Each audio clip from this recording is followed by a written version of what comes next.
Hello friends, in today's video, I'm gonna be walking through how to clear iCloud storage on iPhone. First of all, launch your settings, tap on your name, tap on iCloud, tap on manage storage, tap on backups, tap the name of the device whose backup you would like to delete, tap delete backup, and tap on turn off and delete.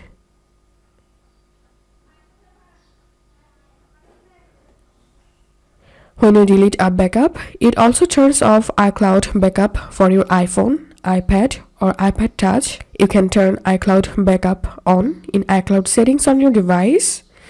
If this video helped you, give a thumbs up and please consider subscribe to 5 Minute Solution. Thank you for watching.